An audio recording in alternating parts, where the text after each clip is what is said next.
Just to let you know, there's a sale on over at the shop, 15% off everything. That's until August 31st, and it's to try and fund this new workshop. Link in the description. Enjoy the video. Hello, and welcome back to part 2 of the Customers 2.8 project. In this one, I have a few other wee bits and pieces to do. I have found a crack on the floor pan just behind the rear seat mounts. That's fairly common on Capris. I have to do the passenger side wheel bearing. I have to check it over for MOT. What else have I to do? I have the rear exhaust silencer to fix. It's completely rotted out. The radio's not working. And check the emissions for MOT as well. So that's all coming up. Hope you enjoy. Talk to you soon. Here is the floor pan that I previously mentioned. So I have it ground back to see how bad it was, and I have to go inside the car and take the carpets out because obviously you can't weld one of the floor pan with carpets in. Here's the rear exhaust silencer. This is a JanSpeed system, mild steel. I think I'll try and fix it, but I might be wiser getting a second hand or a new pair of rear silencers for it. This one's already had the same treatment done. It's been welded though. The other one was just patched up with gun gum or something. So this one might do, but we'll see. So as with typical rust repairs, it's escalated slightly, not too badly though. It's cracked around the seat belt mount, so you can see where the existing nut would have been. It's now just a nut and bolt, and the four spot welds holding that in, that plate. So I need to sort of weld along that gap there, and same with that there, weld it back up again. So that'll be next.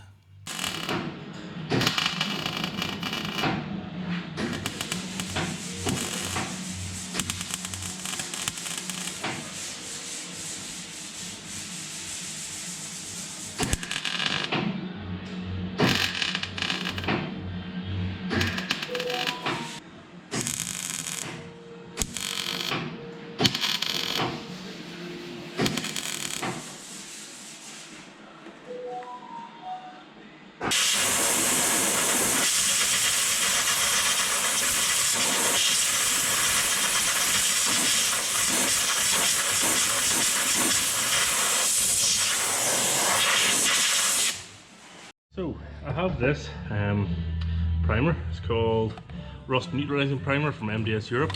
It's the same place that make that Bulldog BDX stuff. I'm going to try it in this floor pan in here. There's a wee bit of surface rust, so let's see what this thing can do. This one nice and thick, I must say. So let's get that, leave that a while, see what it does. So that's that done. I've treated it with a rust neutralizing primer and then same sealed over the top of it, just to keep the water out. If there's any wee pinholes, whatever, there shouldn't be, but just in case. There's that, and then I have to do the same on the inside. Now it's exhaust time, everybody. So I think I already showed you this. The back boxes are just not in great nick whatsoever. It is a JanSpeed mild steel system, but it's just seen better days. It's not greatly. So I managed to find this for the customer. It's the exact same as what's on it, only in stainless. So it's a stainless steel JanSpeed system. It should just bolt up to the existing manifolds. Same style of fixings up in there. So hopefully we'll bolt up and we'll get this thing looking good. I've already soaked this all down with the Bulldog BDX again, so let's see what happens. Not much it seems, I can't get the ratchet on.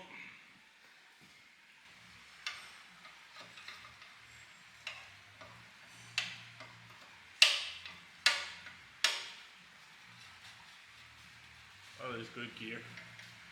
I don't think this exhaust been off this thing in 20 years.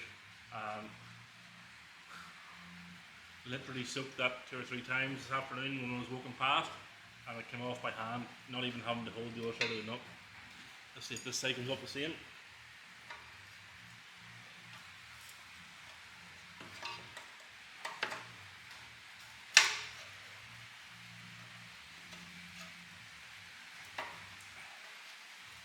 Yes, it is.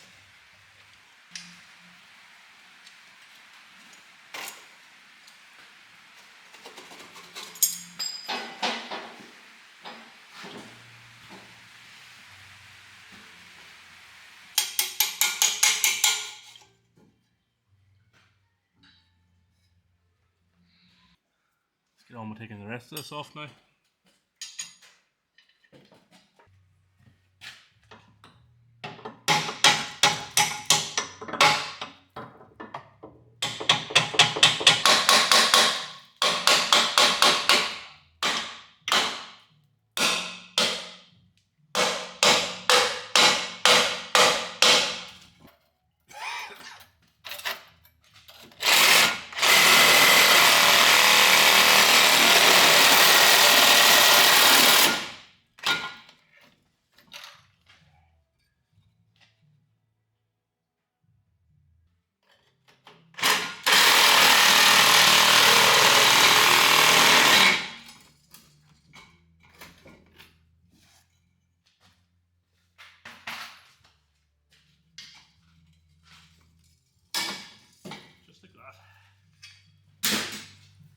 Time to get the exhaust remover 3000 going.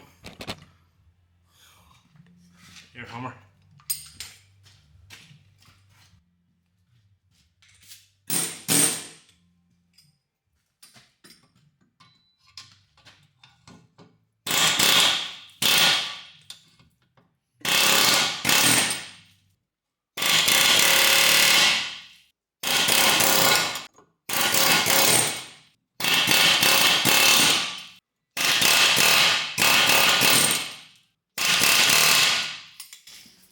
Let's see solid again.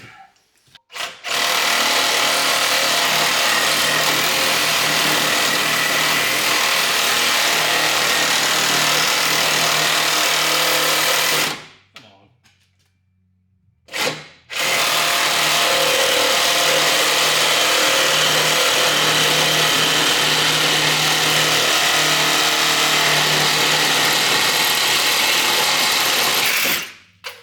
Thank you, sir.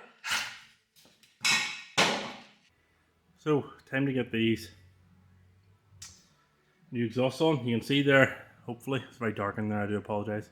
You can see hopefully that it is a like for like copy, only this one's nearly brand new and stainless. So yeah, let's get the rubbers and stuff all transferred over and get the exhaust bolted up.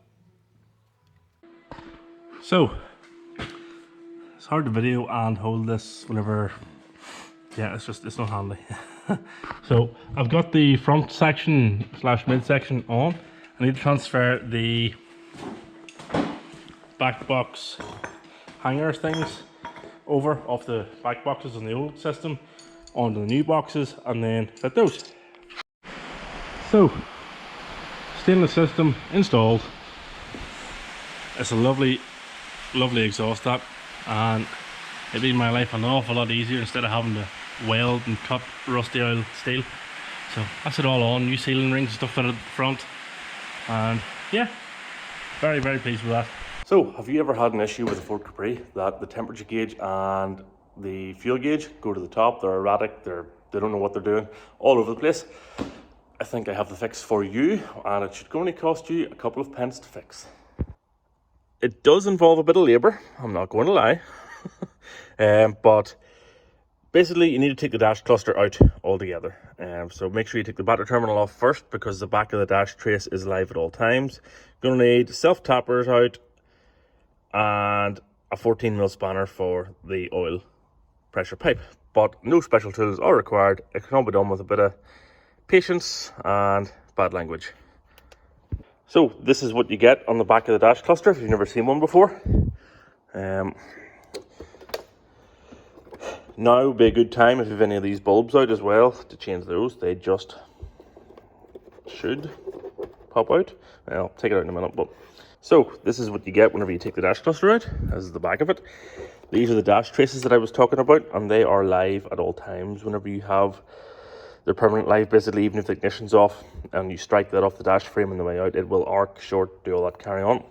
This is the culprit. This is what's called the voltage regulator. Basically it goes in with 2 pins, 2 prongs onto the dash. Different types from memory. There's an AA and an AB. And the difference is the legs go the other way because they don't fit properly without bending legs if you try and swap them. But this little item in here, it says 7805 on it. This is the culprit. So basically, this takes 12 volts or whatever the alternator's chucking out, says 13.5, and puts it down to 5 volts, steady reference voltage for sensors. These are 7805s, still made obviously. These are just a common off the shelf thing. I think these 10 cost me £4.40 or something off of Amazon. You can get them cheaper, but I needed them in a hurry.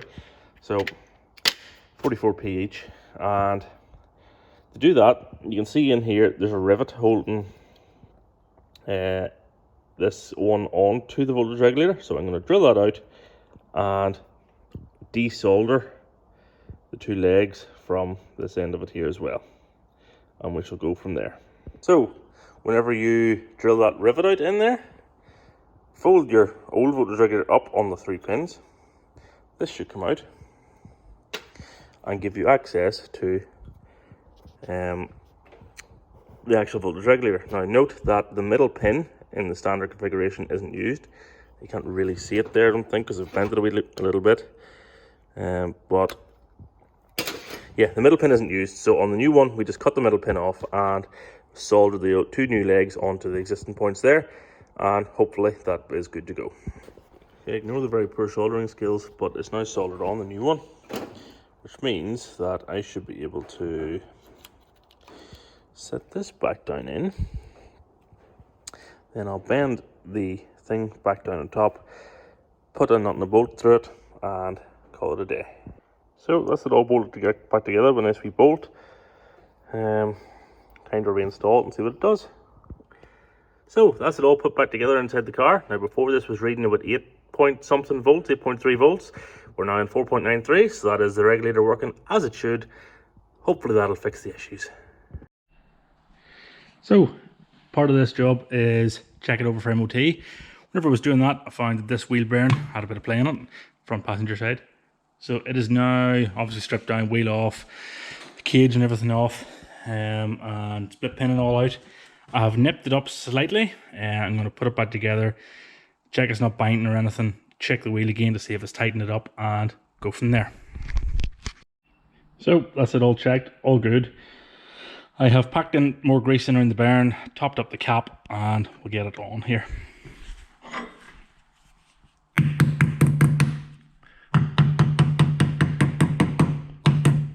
Job done.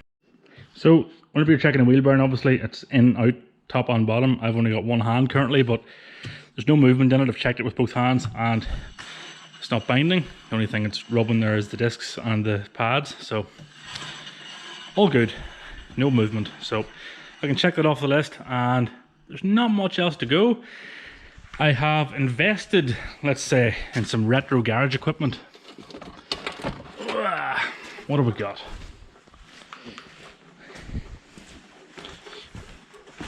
We have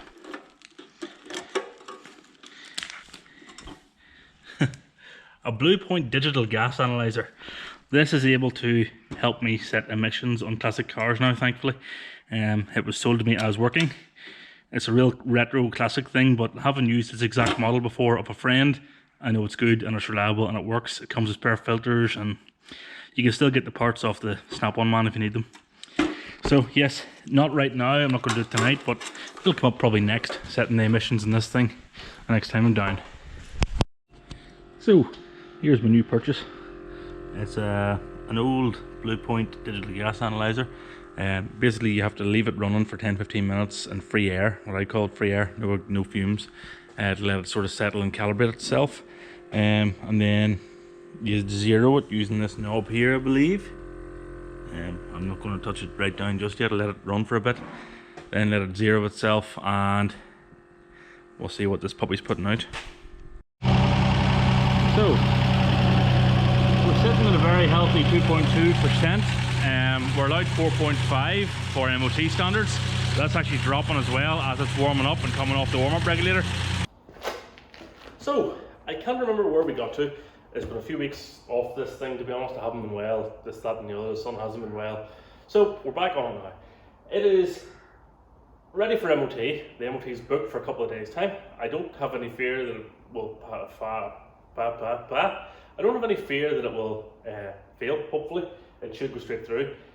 If it does fail, it'll be on something really stupid. All jobs ticked off the list, apart from one, and that is lack of power. So, for a long time, I've been relying on customers to take me out to test drive the car because I haven't had trade insurance or whatever. It is an absolute fortune, and I couldn't get anybody to give me it first time. With no claims, etc., no experience. But finally got this sorted. Able to take this out for a spin legally myself, which is a revelation. And it is dead. Like a 4-cylinder car would outpace it easily. So I have since invested, doesn't look like much, but I've invested in a K-Jetronic pressure test kit with a few other bits and pieces, fittings and hoses and stuff here. And I'm going to carry out a few pressure tests on the system. Those will include pressure tests at cold, pressure tests hot, pressure tests with the valve open, with it closed, etc., and hopefully diagnose and see if the control pressures are too high, too low, and then work out what it is I need to do to get this fixed. Yeah, as I say, at the moment it'll go through MOT without this. It's just a lack of power. The emissions and everything are in spec. This is the last job that I want to get done before I hand it back to the customer, fully finished, and they can enjoy it for another many years to come. So, stay tuned. Let's get pressure testing. Okay, so did a lot of pressure testing, a lot of diagnosing, and confirmed my initial thoughts. Warm-up regulator was bad. It is now changed out for a known good one. I have pressure tested the good one, and it is all coming perfectly within spec. And took it for a drive up the road. I know, my word, the difference is unbelievable. It is literally like changing a 1.6 Pinto for a 2.8. It revs cleanly through the range. It keeps pulling. You don't have to change down, going down hills. Absolutely brilliant job. So that's done, all changed. The car is now perfectly ready for MOT, perfectly finished really. That's me done with it, hopefully. As long as the MOT man agrees tomorrow night, that is. But it's going up tomorrow. I'm going to end this series here. Let's say I've done everything I can now. Headlights and all set since the last bit of footage as well. And everything's buttoned up, I believe. So yes, I hope you've enjoyed this wee mini series. Hopefully should be a few more to come. I'm going to start doing a wee bit more videoing on all the random jobs I'm doing, because currently I don't have any projects. So video footage is a bit sparse on my own stuff. Really appreciate you if you're still here. Also appreciate you if you're not here, but appreciate you if you stayed this long, and if you would hit the like, share, subscribe buttons, do all that. It's free. It really helps the channel out. It helps the algorithms and all that carry on if you hit the video a like. Do check out my website. There's a lot of stuff over there for sale, merch, Capri bits and pieces, 3D printed bits and bobs, and workshop is beginning tomorrow. So hopefully as of tomorrow night there should be a bit of structure up, and I'll be flat out video on that carry on as well. Yes, thank you very much, and I shall hopefully see you in the next one. Bye.